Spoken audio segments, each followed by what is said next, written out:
हरे कृष्णा। आज चर्चा करने का प्रयास करेंगे भगवत गीता के 9वें अध्याय के 29 श्लोक का प्रभुपाद जी का तात्पर्य। श्लोक पढ़ते हैं। समोहम सर्वभूतेषु न मे द्वेषोऽस्ति न प्रियः ये भजन्ति तु मां भक्त्या मयि ते तेषु चाप्यहम्। अनुवाद देखिए।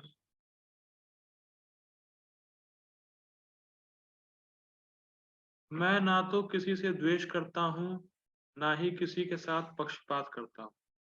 मैं सबों के लिए समभाव हूँ, किंतु जो भी भक्ति पूर्वक मेरी सेवा करता है वह मेरा मित्र है, मुझ में स्थित रहता है और मैं भी उसका मित्र।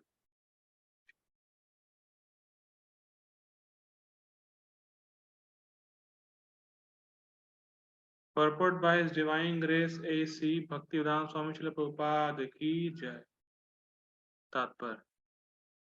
यहाँ पर प्रश्न किया जा सकता है कि जब कृष्ण का सबों के लिए समभाव है और उनका कोई विशिष्ट मित्र नहीं है, तो फिर वे उन भक्तों में विशेष रुचि क्यों लेते हैं जो उनकी दिव्य सेवा में सदैव लगे रहते हैं। तो लिंग। किंतु यह भेदभाव नहीं है, यह तो सहज है। इस जगत में हो सकता है कि कोई व्यक्ति अत्यंत उपकारी हो, किंतु तो भी वह अपनी संतानों में विशेष रुचि लेता है। तो बहुत स्पष्ट है। ठीक? भगवान का कहना है कि प्रत्येक जीव, चाहे वह जिस योनि का हो, उनका पुत्र है। अतः वे हर एक को जीवन की आवश्यक वस्तुएं प्रदान करते हैं।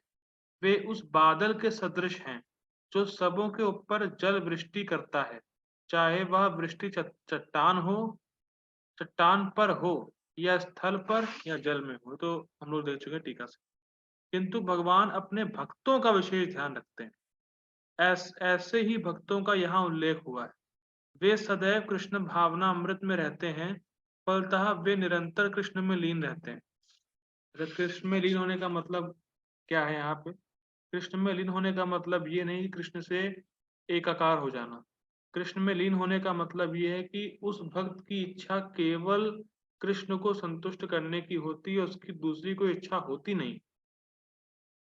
उसकी हमेशा एक ही इच्छा होती है, वो एक ही चीज में लगा रहता है कि मैं कैसे कृष्ण को और अच्छे से संतुष्ट कर सकता हूँ। बस उसको कुछ और नहीं चाहिए, उसको बस कृष्ण की सेवा चाहिए। ठीक, ये अर्थ यहाँ पे लिया जा रहा है कृष्ण में लीन होने का। ठीक, आगे पढ़ते हैं। कृष्ण भावना अमृत शब्द ही बताता है कि जो लोग ऐसे भावना अमृत में रहते हैं वे सजीव आध्यात्मवादी और उन्हीं में स्थित हैं। सजीव आध्यात्मवादी का मतलब इंग्लिश में प्रभुपाद जी लिखते हैं लिविंग ट्रांसेंडेंटलिस्ट। जीते जी मुक्त है ऐसा व्यक्ति। जैसे मान लीजिए कोई व्यक्ति किसी वायरस से अफेक्टेड है, तो हम कहेंगे कि ये लिविंग वायरस है, जो भी इस व्यक्ति के कांटेक्ट में आएगा उसको वायरस पकड़ लेगा। तो उसी प्रकार से जो वैष्णव होते हैं वो लिविंग स्पिरिचुअलिस्ट या लिविंग ट्रांसेंडेंटलिस्ट होते हैं। जो व्यक्ति वैष्णवों के संपर्क में आता है उसके पाप उसी क्षण मुक्त हो जाते, वो उसके पाप उसी क्षण चले जाते हैं या खत्म हो जाते हैं। इसीलिए वैष्णवों को बोला जाता है लिविंग स्पिरिचुअलिस्ट या लिविंग ट्रांसेंडेंटलिस्ट। वो जीते जी मुक्त है ऐसे व्यक्ति जो भगवान कृष्ण में लीन है, मतलब कृष्ण की सेवा में निरंतर लगे हुए। ठीक, आगे पढ़ते हैं। भगवान यहाँ स्पष्ट रूप से कहते हैं मई ते, अर्थात वे मुझ में हैं। मई ते तेषु चापी हम, फलता भगवान भी उनमें। इससे ये यथा माम प्रपद्यन्ते तां तथैव भजामि हम की भी व्याख्या हो जाती है। जो भी मेरी शरण में आ जाता है उसी उसकी मैं उसी रूप में रखवाली करता हूँ। यह दिव्य आदान प्रदान भाव विद्यमान रहता है। ये इंटरेस्टिंग है, देखिए। कभी कभी कुछ लोग इस श्लोक की व्याख्या, कौन सा श्लोक, ये यथा माम प्रपद्यन्ते ताम सदैव भजामि हम, तो कभी कभी कुछ लोग इसकी व्याख्या थोड़ा अलग तरीके से करते हैं। वो ये कहते हैं कि देखो यहाँ पे क्या लिखा है, ये यथा माम प्रपद्यन्ते, जो जिस तरीके से मेरी शरण ग्रहण करता है, ताम तय बजामी हम, उसको मैं वैसे ही करता हूँ।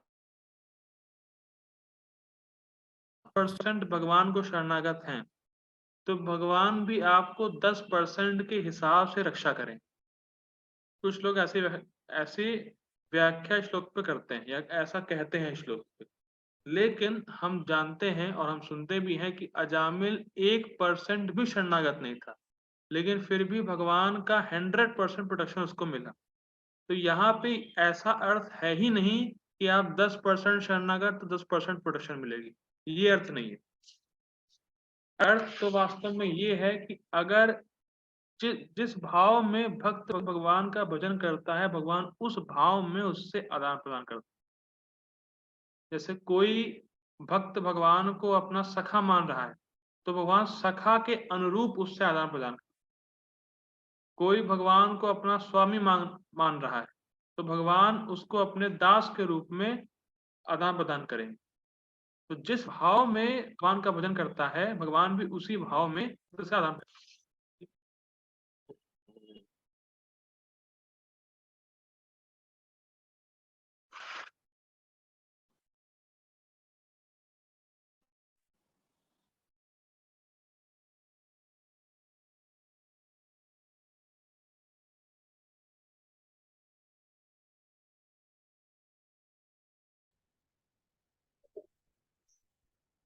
आगे बढ़ते हैं।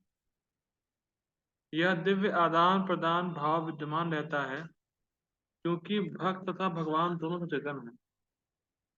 देखिए बहुत सुंदर लाइन है, भक्त तथा भगवान दोनों सचेतन हैं।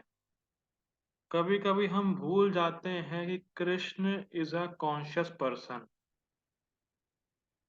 आज ही मैं जब कर रहा था सुबह, और इष्ट देव हमारे आराध्य राधा श्री राधा श्याम सुंदर की फोटो थी सामने, और जब करते समय ख्याल आया क्या मैं इस प्रकार से जप कर रहा हूँ कि वे मेरा जप सुन रहे हैं, क्या मैं उन्हीं के लिए जप कर रहा हूँ।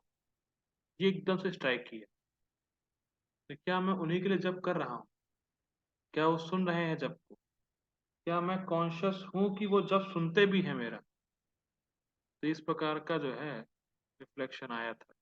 तो हमें बहुत ध्यान देना चाहिए, Krishna is a conscious person, और कॉन्शियस के साथ साथ he is a very sensitive person. Sensitive मतलब वो भक्त की बड़ी गलती को भी बहुत तुच्छ मानते हैं या नहीं गिनते हैं, और भक्त की छोटी सेवा को भी बहुत मानते हैं। बहुत सेंसिटिव है कृष्ण। ये बहुत सुंदर बात, बहुत प्रेरणादायक बात है कि अगर आपसे कोई गलती हो भी गई अनजाने में, तो भी ये नहीं कि मैं बहुत पतित हो गया, मैं बहुत फॉलन सोल हो गया, मैं भक्ति नहीं कर सकता, मुझसे भक्ति नहीं हो सकती, ऐसा है वैसा है। अरे कुछ नहीं है। कृष्ण अपने भक्तों की बहुत बड़ी से बड़ी गलती को भी नहीं गिनते हैं, और ये बात कल के श्लोक में सिद्ध हो जाएगी। और छोटी से छोटी सेवा को बहुत मानते हैं, ये बात सब कल सिद्ध होने वाली है। 9वें अध्याय के 30 नंबर श्लोक। तो बेसिकली ही से कॉन्शियस, कृष्ण कॉन्शियस हैं, इसीलिए आदान प्रदान होता है। इसीलिए भगवान कह रहे हैं कि भक्त मेरा मित्र और मैं भक्तों का मित्र। आगे बढ़ते हैं। जब हीरे को सोने की अंगूठी में जड़ दिया जाता है, तो वह अत्यंत सुंदर लगता है। एग्जाम्पल टीका में देखा था कल। इससे सोने की महिमा बढ़ती है, किंतु साथ ही हीरे की महिमा बढ़ती है। भगवान तथा जीव निरंतर चमकते रहते हैं, और जब कोई जीव भगवान की सेवा में प्रवृत्त होता है, तो वह सोने की भांति दिखता है। स्पष्ट है, भगवान हीरे के समान है, अतः यह संयोग अति उत्तम होता है। शुद्ध अवस्था में जीव भक्त कहलाते हैं। ये बहुत सुंदर लाइन है, बहुत सुंदर। शुद्ध अवस्था में जीव भक्त कहलाते हैं। जो हमारी कॉन्स्टिट्यूशनल पोजीशन है, या जो हम हैं वास्तव में, हम भक्त हैं। कहने का मतलब क्या है, हमें हम भक्त बनने का प्रयास नहीं कर रहे हैं, हम ऑलरेडी भक्त हैं। और भक्ति के माध्यम से हम अपनी गंदगी को हटा रहे हैं, जिससे कि हमारा जो रियल स्वरूप है, जो शुद्ध अवस्था है कि हम भगवान कृष्ण के नित्य दास हैं, वो प्रकट हो सके। हम जितने भी जीव हैं, हम सब भगवान कृष्ण के भक्त हैं, लेकिन हम में कुछ गंदगी आ गई है, इस वजह से हम भूल गए कि हम भगवान श्री कृष्ण के भक्त हैं। और भक्ति के माध्यम से जब वो गंदगी हटेगी, तो जो हमारा रियल वास्तविक स्वरूप है भक्त का, वो प्रकट हो जाएगा। तो ऐसा नहीं हम कुछ नया इंजेक्ट कर रहे हैं या कुछ नया इम्पोजिशन दे रहे हैं अपने माइंड को, नहीं, हम शुद्ध अवस्था में सारे जीव भक्त ही हैं। हर कोई भगवान श्री कृष्ण का भक्त है, पर गंदगी की वजह से, प्रकृति के गुणों के संग की वजह से हम उस बात को भूले हुए हैं बस। और भक्ति के माध्यम से हम उस चीज को याद करते हैं, वो चीज प्रकट होती है, बस सिंपल। ठीक। परमेश्वर अपने भक्तों के भी भक्त बन जाते हैं, तो हम पढ़ चुके हैं। भक्त भक्तिमान, कल के श्लोक में पढ़ा था हम लोग। यदि भगवान तथा भक्त में आदान प्रदान का भाव ना रहे, तो सगुणवादी दर्शन ही ना रहे। मायावी दर्शन परमेश्वर तथा जीव में मध्य ऐसा आदान प्रदान का भाव नहीं मिलता, किंतु सगुणवादी दर्शन में ऐसा होता है। मतलब कहने का मतलब ये है कि जो मायावादी फिलॉसफी है, उसमें भगवान से कोई मतलब ही नहीं। ना हम भगवान को कुछ दें, ना हम भगवान से कुछ लें, भगवान की सेवा से कोई मतलब नहीं होता। ठीक। लेकिन सगुणवादी जो पर्सनलिस्ट दर्शन है, जो जो भक्ति का दर्शन है, भक्ति का मार्ग है, उसमें भगवान से दिव्य आदान प्रदान होता है। ठीक। प्राय यह दृष्टांत दिया जाता है कि भगवान कल्प वृक्ष के समान है। देखिए टीका से लिया गया as it is Gopal ji ने। भगवान कल्प वृक्ष के समान है, और मनुष्य इस वृक्ष से जो भी मांगता है, भगवान उसकी पूर्ति करते हैं। किंतु यहाँ पर जो व्याख्या दी गई है, वह अधिक पूर्ण है। मतलब जो कल्प वृक्ष का एग्जाम्पल है, वो आंशिक है। यहाँ पर भगवान को भक्त का पक्ष लेने वाला कहा गया है। यह भक्त के प्रति भगवान की विशेष कृपा की अभिव्यक्ति है। भक्त वत्सलता, भगवान के आदान प्रदान भाव को कर्म के नियम के अंतर्गत नहीं मानना चाहिए। सेम टीका से लिया गया है लास्ट पॉइंट। गीता भूषण टीका का लास्ट पॉइंट है, उसमें ये बताया गया था कि कोई मान लीजिए प्रश्न करे कि ये व्यक्ति कुछ कर्म कर रहा है, दूसरा वाला कुछ कर्म कर रहा है, तो भगवान इससे प्रेम कर रहे हैं, इससे नहीं कर रहे हैं। ये कल आक्षेप आया था, तो हम लोगों ने देखा था कि कर्मों से भक्ति उत्पन्न नहीं होती है, भक्ति भक्तों के संग से उत्पन्न होती है। तो केवल कोई व्यक्ति अच्छे कर्म कर रहा है, इस वजह से भगवान उससे प्रेम नहीं कर रहे हैं। वो भक्ति कर रहा है, इस वजह से भगवान उससे प्रेम कर रहे हैं। और भक्ति का मतलब अच्छे कर्म नहीं है। भक्ति का मतलब भक्तों के संग में आने वाली भगवान की दिव्य सेवा है। इस वजह से भगवान उससे प्रसन्न होते, भगवान उससे प्रेम करते। ठीक। या तो उस दिव्य अवस्था से संबंधित रहता है जिसमें भगवान तथा उनके भक्त कर्म करते हैं, मतलब भक्ति करते हैं। भगवत भक्ति जगत का कार्य नहीं है। हम लोग जो नाम जप कर रहे हैं और गीता का चर्चा कर रहे हैं, ये इस जगत का कोई कर्म नहीं। ये नॉर्मल इस जगत में किए जाने वाले कर्म नहीं है, ये सब दिव्य अवस्था में किए जाने वाले कर्म है। यह तो उस आध्यात्म का अंश है जहाँ शाश्वत आनंद का ज्ञान का प्रधान रहता है। मतलब गीता पे चर्चा करना, भगवान का नाम जप करना, भगवान की सेवा करना, ये सब भगवान के स्वरूप शक्ति का प्राकट्यकरण है।